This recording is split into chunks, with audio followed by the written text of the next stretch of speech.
What's up, everyone? John Rettinger from Techno Buffalo here with an unboxing of the latest generation iPad, the fourth. It's either the new iPad, fourth generation, late 2012, whatever you want to call it. It is still brand new. It brings a lightning connector, faster graphics performance, and a few other goodies under it's exactly the same looking as the new iPad shell. Let's go ahead, dig in, see if it's worth the upgrade.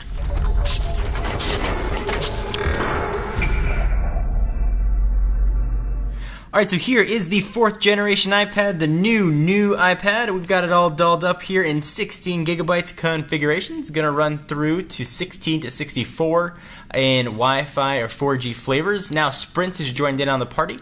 Prices are going to range from $499 all the way up to a pretty beefy $830. Let's go ahead and open this guy up. We'll use our Techno Buffalo knife, and maybe the big old obligatory unboxing knife will be making a comeback pretty soon. So we'll go ahead and cut all the plastic here. Alright, so the plastic is all cut. Let's go ahead and take off the top.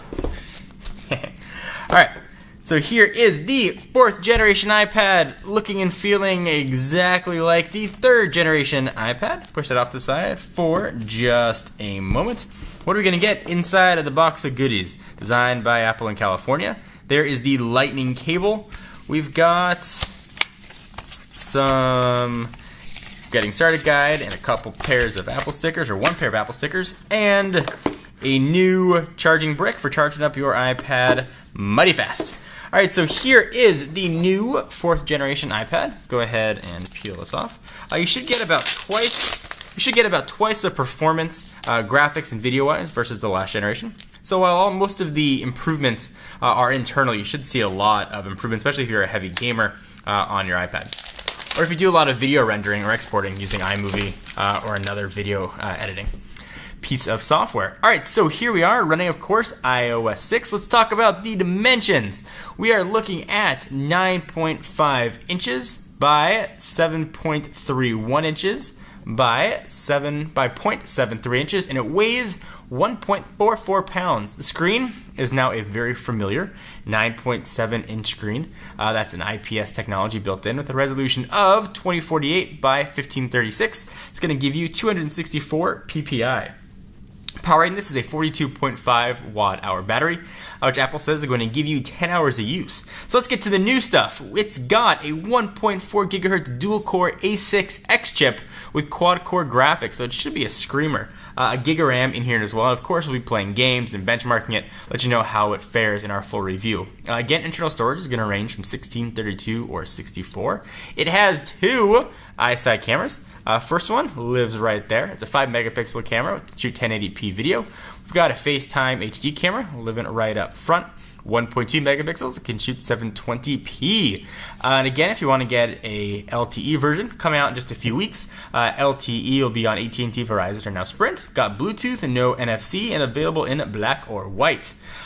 We've got a new lightning connector down there on the bottom. We've got a mono speaker on the left-hand side. We got nothing. On the right-hand side, volume rocker up or down, and a profile switch. If you do pick up a 4G version, it's going to use a micro SIM, not a nano SIM like the iPad mini or the iPhone 5 is going to be. Let's go ahead and power this guy on and take a first look. Alright, so we've got this guy all powered up and ready to be used. The big differences you're going to notice when you play games or do any sort of video exporting, which we will absolutely test before our full review. But right now, things look blazing fast, as really all generation iPads have. I really not noticed any iPad being slow. But the same thing here as well with the fourth generation, very quick. It's going to be very familiar for you if you've used any sort of Apple product.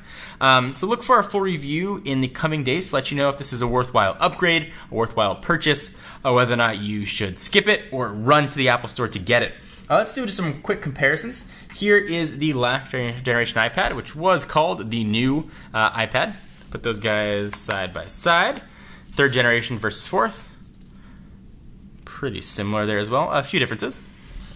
And let's bring in the iPad mini just for a family portrait here. You can see the difference in size quite a bit, and see the difference in thickness as well. Alright, so be sure to check us out at technobuffalo.com for all the latest and greatest iPad mini news. Let us know down below of anything you want to see to make sure we cover in our full review. Check us out at technobuffalo.com. For now, I'm John Rettinger. I'll see you in the next video.